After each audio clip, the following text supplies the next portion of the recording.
Hello, and welcome to another edition of TV Tech Talk. This is Wes Simpson bringing you Craig Wilson, who is the product evangelist for broadcast and media enterprise at Avid Technology. He's going to be talking to us today about editing in the remote working environment. So let's get started, Craig. Thank you for joining me today. Thanks a lot, Wes. It's great to be here as well. So let's talk a little bit about some of the things that we've had to adjust to over the past few months relative to people working from home, and especially how they're going to be able to edit media. What kinds of things are people doing, and how do they how are they really going to make these things a reality and be able to do their jobs? Yeah, I think what we've seen, of course, over the course of the last few months has been a real acceleration in some respects of some work that people were already doing about looking at working remotely, whether that's working from home or actually working from different locations than necessarily being in the office. Now, of course, what's happened over the course of the last few months, I think, has really accelerated the kind of demand that there is for this. We've seen so many events cancelled. We've seen so many people having to find different ways of maintaining production, continuing productions that were already in process, as well as, of course, now looking at how to resume production as well. So I think there's a whole range of different options that people are kind of looking at. All the way from, how do I access media remotely with my existing facility? How do I work potentially by enabling some workflows in the cloud? How do I work if I want to work in a distributed environment where people from the organization are in lots of different locations, and how's that going to play out together as well? So I think what's happened is, people were beginning to consider these kind of things. But now, of course, there's been a huge momentum behind what are the kind of things that they're looking to do. And I think people are now, they've been doing some things for a few months. They're obviously looking to focus on best practice, I guess, and then what's worked and what's not worked, and how can they begin to take things forward.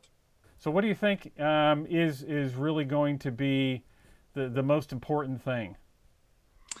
There's lots of things to consider. Security is very, very important, of course. And if you're accessing, media assets from external locations, security is sort of fundamental what people are looking to do.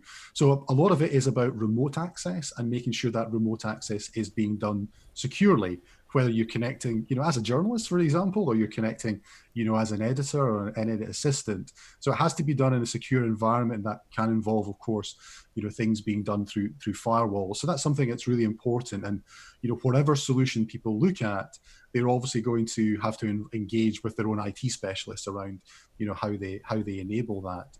But once those kind of challenges can be overcome, it's then about looking about what's the best workflow. And I think technology is one thing, but workflow, I think, is critically important as well. And you can see here with this slide, there are different ways that you can begin to connect. So you've got your facility, and this facility, of course, traditionally is on premise. We've got a studio facility, we've got a production house, a post house, and we've got all our equipment there. And then what I'm looking to do is then enable access to that. So there's different ways that you can do that, either by accessing certain technologies using a web browser, and we'll talk a little bit in more detail around that, Mm-hmm. or whether you want to access things using a full edit client, a craft edit client that you'd want to do in Avid's terms, a media composer kind of workflows. So that's the sort of traditional setup. But if you think about it now, what a lot of customers are looking to do is enable these kind of workflows, but perhaps you don't necessarily have that same physicality as you have about that post house or post-production facility. So what's the best way to enable that? And what's the best way to make that work in the future? Now, that could be something that's deployed on premise and continues as it is today, but maybe works in a virtual environment. I think a lot of people are very interested in virtualization, or it could be something that's in a private data center, or it could be something that's all the way up to the public cloud. And I think those kind of decisions and choices, I think people are looking at, can I go fully to the cloud, for example, or is it something I'm going to do in a hybrid environment? And I think the feedback we're having from a lot of customers is They want to have that kind of flexibility that if I need to carry on and I need to work in different ways, then maybe I do go to the cloud, but for certain tasks that perhaps I want to do. So when it comes to remote editing, for example, then the other things you have to consider is, okay, am I going to work with a proxy resolution, for example? Where am I going to store the high resolution files that I'm going to work? What is the kind of bandwidth that I need?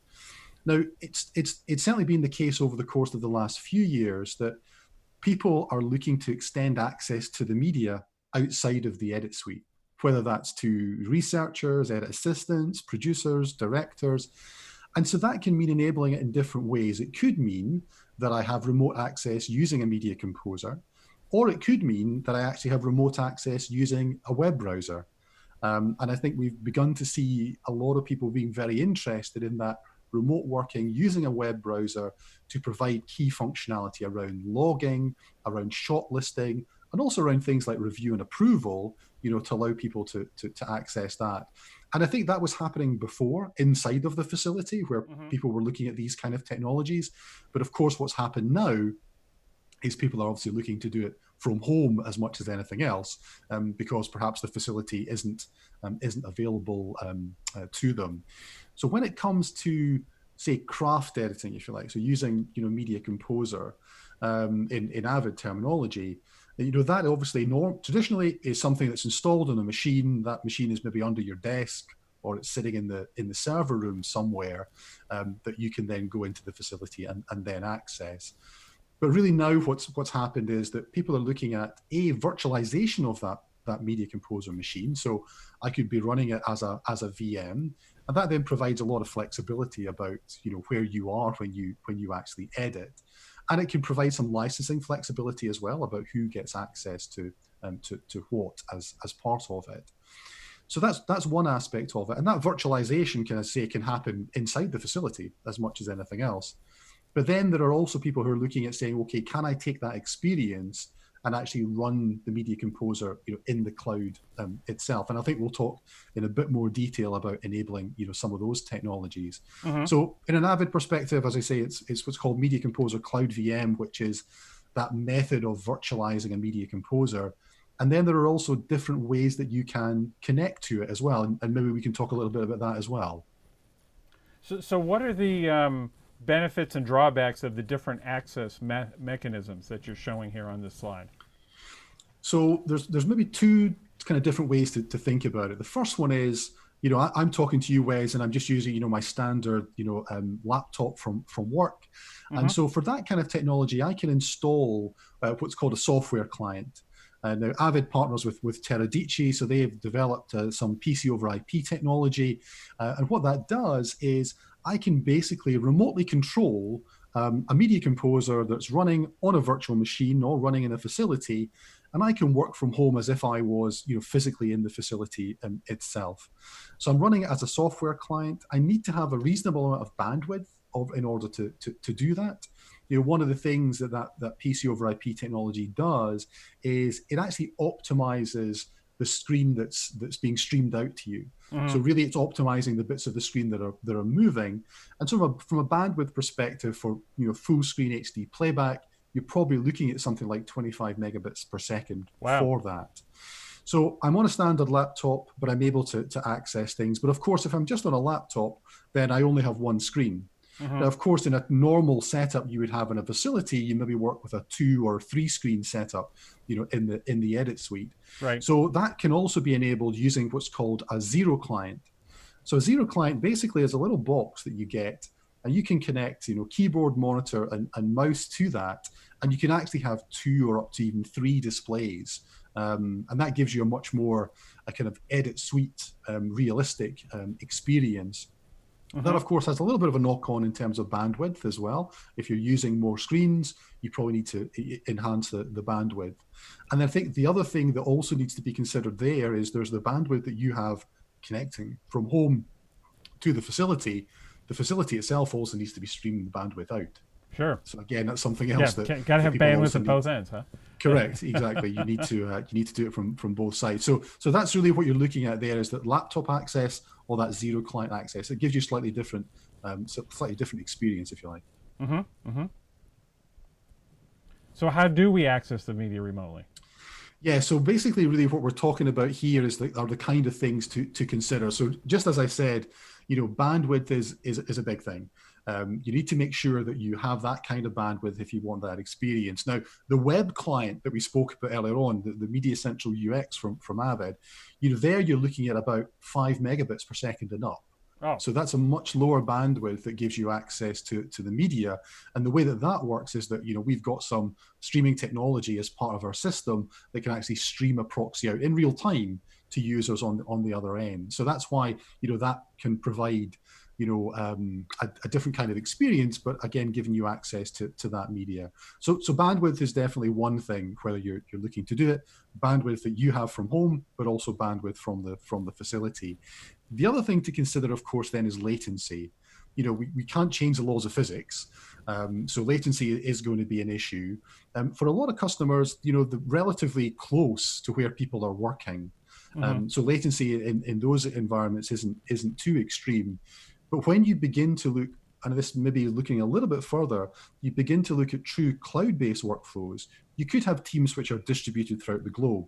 Right. So then you have to look at how are we going to actually manage that kind of latency, when latency stretches from a few milliseconds, perhaps up to hundreds of milliseconds as well. So we're obviously working with customers at the moment that are looking at doing all of these kind of things, and it's optimizing then even things like which data centers that they're using to enable that as well. And then when it comes to that editorial experience, there are some limitations with it, particularly around things like monitoring. So again, a lot of what is driven here, I think, has to be driven by what is your workflow. What is it you want to achieve? I think a lot of people are using these kind of remote access for that kind of offline editorial type of workflow. And then how do you then combine that with kind of online grading and finishing? And I think that's something else that people are still looking to address. So, I think remote access to media is one thing, but then how it fits into the bigger workflow, I think is also kind of critically important. But I do think it's important, as I mentioned right at the start, that what people are doing now is building on what's been happening for the last 2 or 3 years.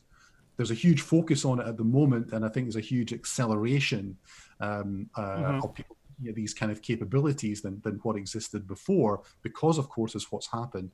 But there are lots of customers that are already doing this, and are doing it successfully. So one other thing that I mentioned earlier on as well, Wes, was about security.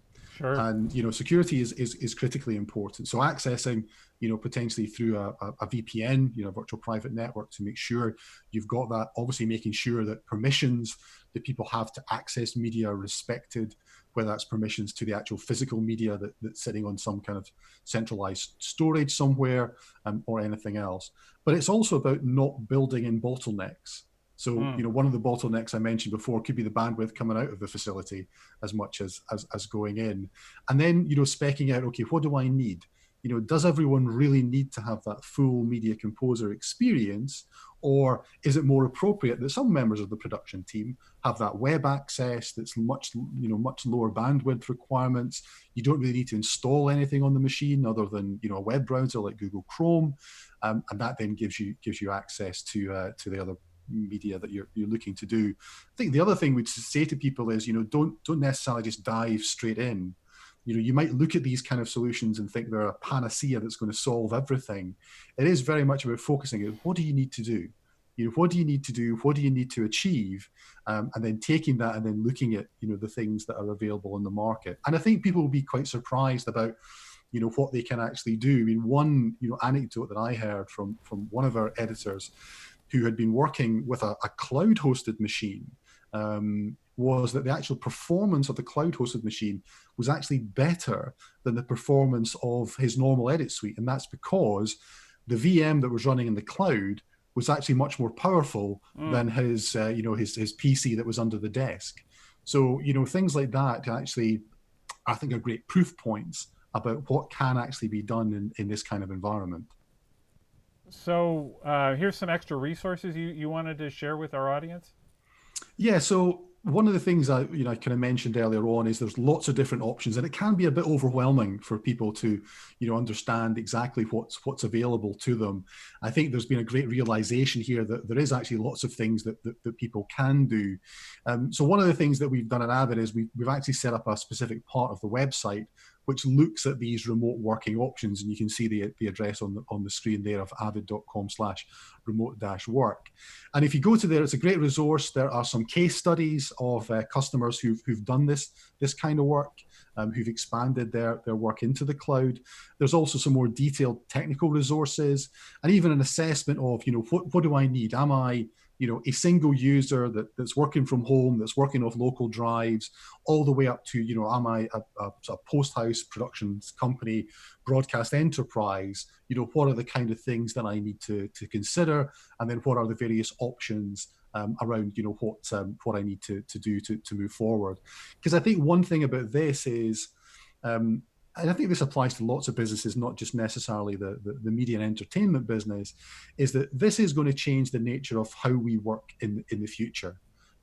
I'm someone who travels regularly for work, or has done in previous Yeah. years prior to this year. But when I've not been working on a customer site or working away, I've worked from home. And so while this is a very strange time and we're at home, a lot, there are other people who have really embraced that home working experience that perhaps, haven't done it before. But there's also people who really struggle.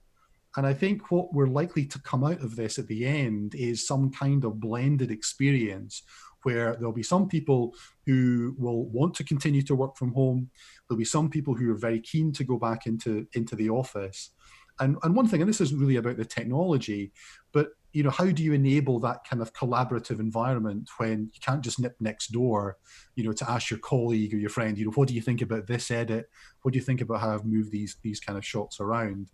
So I think other things that people are looking to do is about that remote collaboration piece, and how do we enable it? But I think what we'll end up with is a scenario where some days of the week people will work from home, and some days of the week, people will work from the office. And I hope, as we kind of go through there, then maybe, people we have a better work-life balance with all of these kind of things and these kind of options. Well, I'm optimistic that maybe we'll even have some reduced need for commuting and greenhouse gases and all those other good things too. That'll be a nice transition, I think.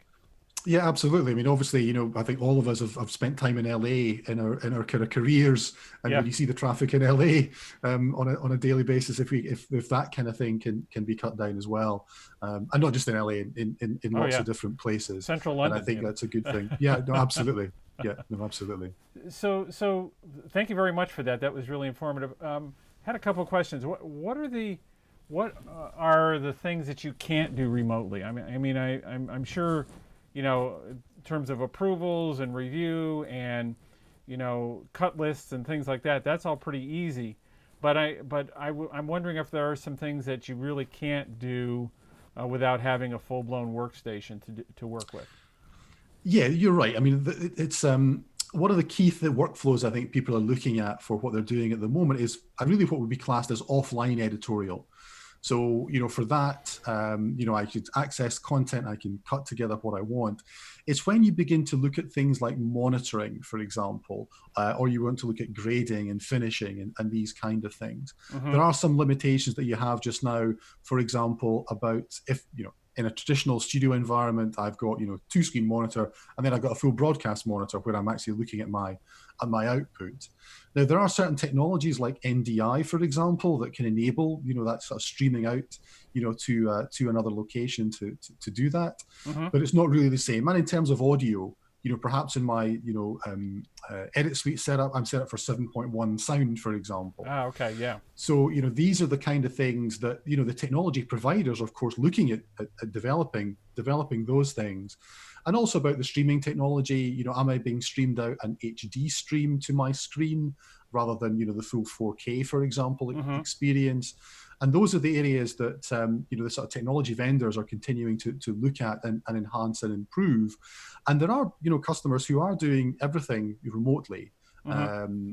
And because the technology enables them to do it, but there are some limitations around specifically those kind of things, and that's where I think, for in the short term at least, people are still going to look to have some kind of physical experience to actually go into a full edit suite and then Mm-hmm. access it. But there's no doubt that over the course of the last few years, the technology has moved on massively in terms of what it can enable, and I think that's been one of the really interesting things of the last few months, where I think people have been genuinely surprised to an extent that the technology is actually the position where it's at.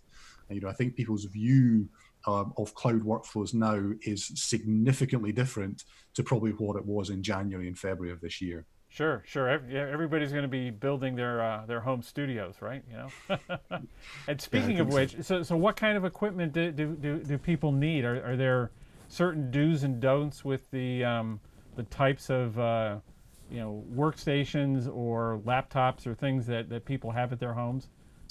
Yeah, so again, it's about different options, and I Mm-hmm. think that's kind of important. The biggest one, I guess, is about workflow. Really is my big thing. So where do you sit in the workflow, and then what's most appropriate for you.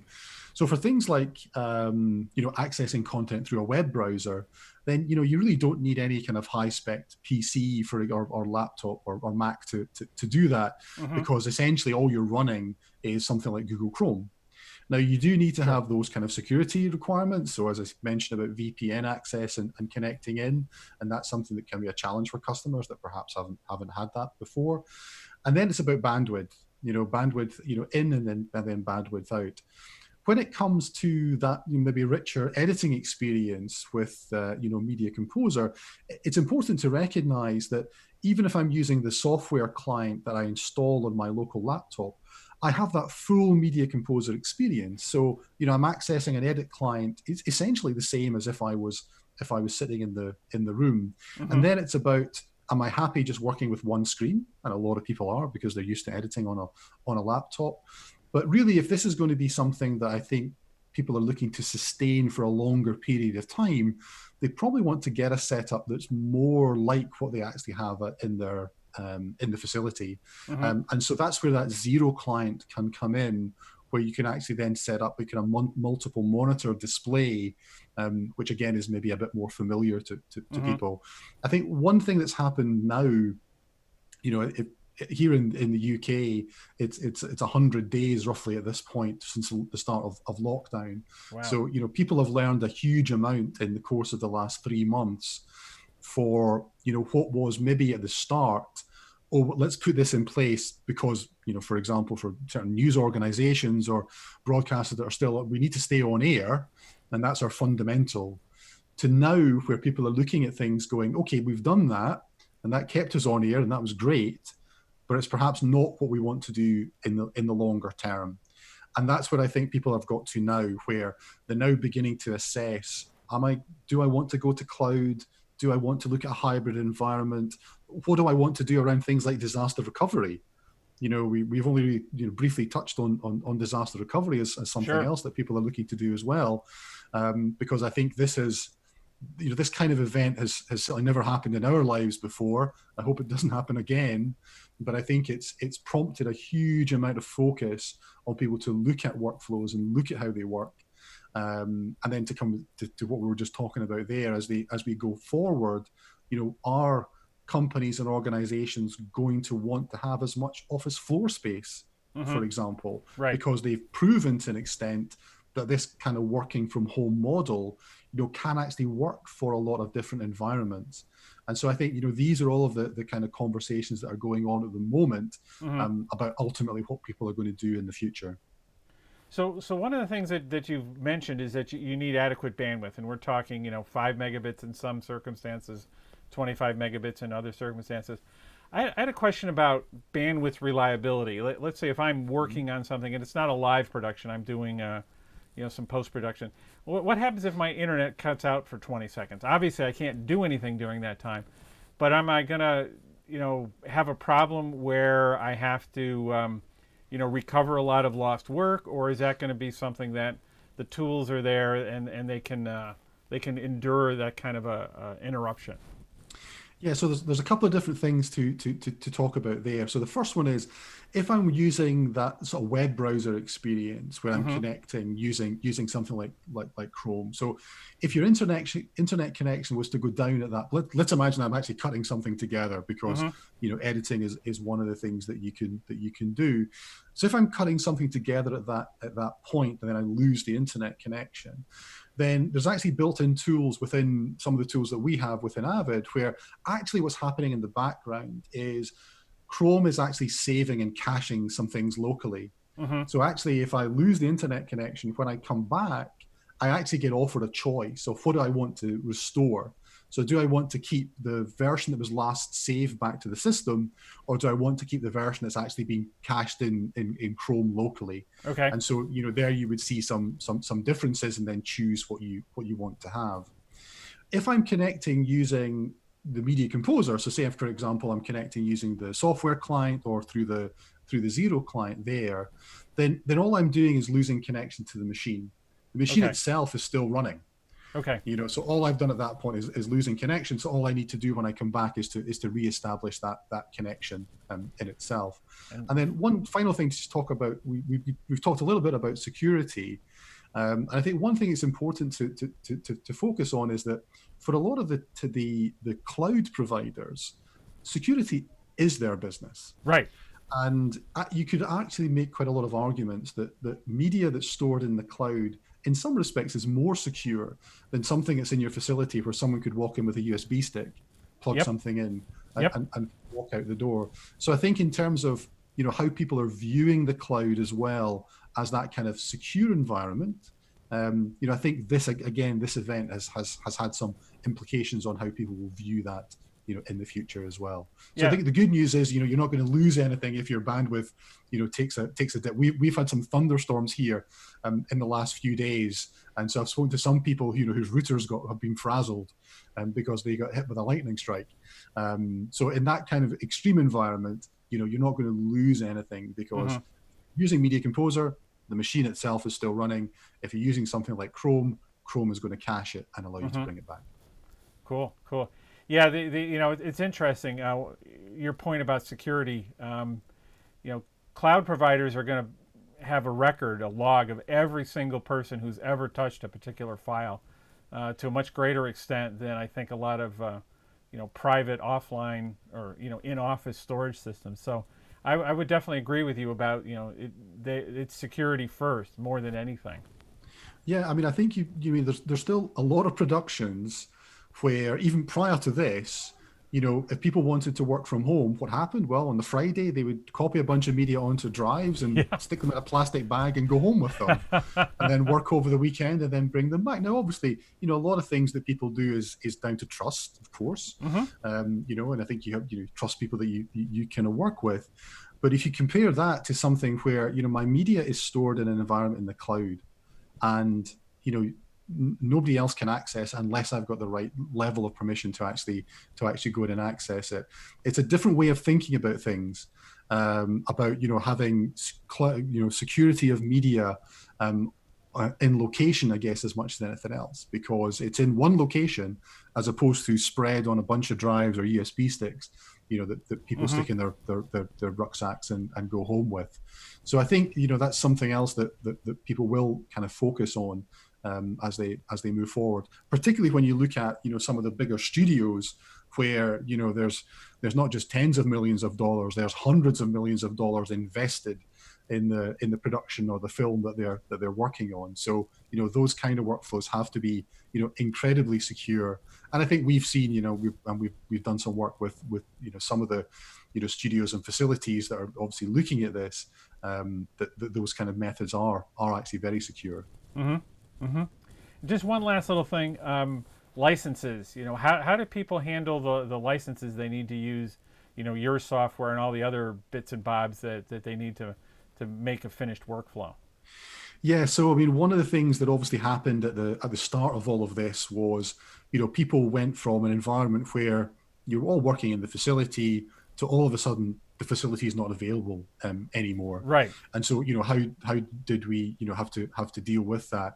So, we did a lot of work with our kind of creative community to provide them with licenses to allow them to continue to work.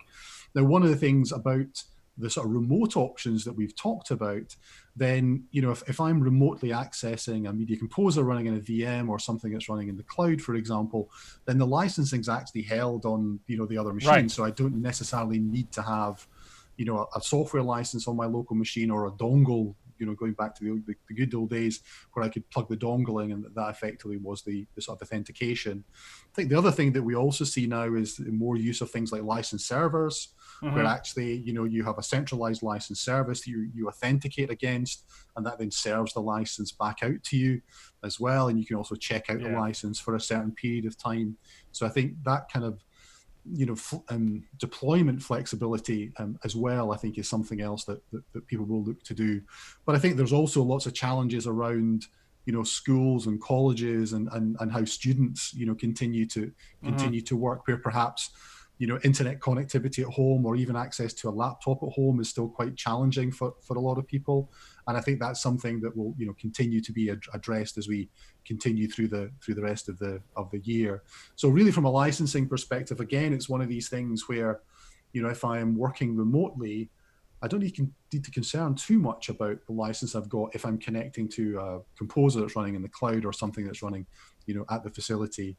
If I want to have something that's working from home, then, as I say, we try to help the creative community with supplying licenses for Media Composer, Pro Tools, and Sibelius to really keep people going, through this kind of extraordinary time that we're all living through.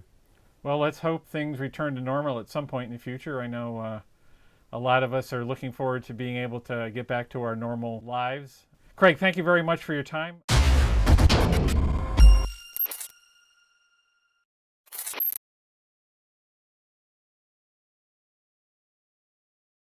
So one of the things that we've seen, a lot of interest in, as we discussed, is about editing in the cloud.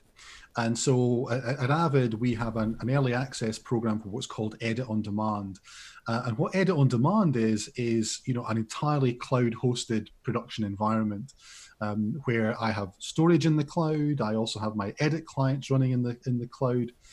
So everything is done, and then everything is accessed remotely.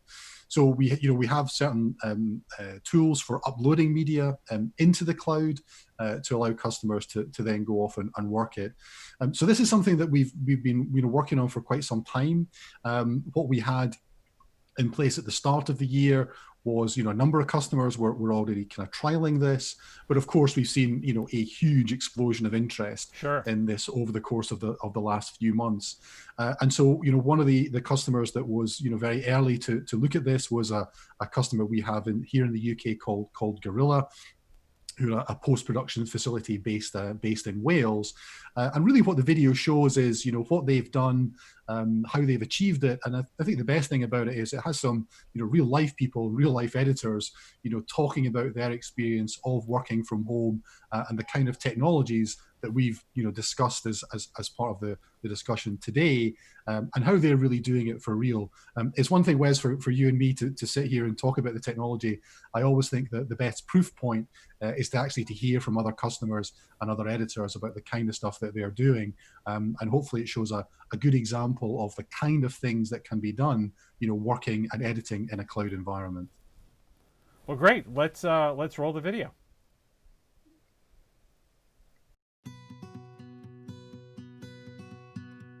Gorilla TV has been going for about 20 years now in Cardiff. We started with just a single linear tape suite, but we now have round about 100 Avid systems. We are using Edit on Demand now on a classical offline. It seemed the best suited project. It was something with a couple of terabytes of media that we were able to upload, and then have 3 editors working in different locations on it. The process itself for us, simply you take your data, you upload it to the cloud onto the Nexus, and 5 edit suites can run off that storage in a shared environment and edit their programs as they would as if they were in a facility. We've got all the raw media and the high-res media on premises, but all of the editorial media was uploaded to Nexus in the cloud, and the editors are accessing that. It was simple. We did our standard ingest as we would here, and then at the end of the ingest process, we uploaded the media files that we created using File Catalyst and sent the bins and the project up as well. I didn't have to churn out AAFs and QuickTimes and stuff because the media was already in HQ, in Gorilla. They could just do it from the sequence I sent them. Connecting to Edit on Demand was easy and straightforward. It's lightning fast. A godsend, really, and that's just meant that production can carry on as normal. They don't even realize they're doing anything different. So overall, the editors that were using Edit on Demand with us for the project that we had currently running couldn't believe they were actually operating an Avid in the cloud as such. One of them even said he actually thought he was just controlling one of the edit suites in our facility. I would definitely recommend Edit on Demand. You forget that it's a virtual PC, you forget that you're streaming media from the cloud. It's fantastic. From a remote working point of view, I can't think of any other facility that does what Edit on Demand does as well as it does.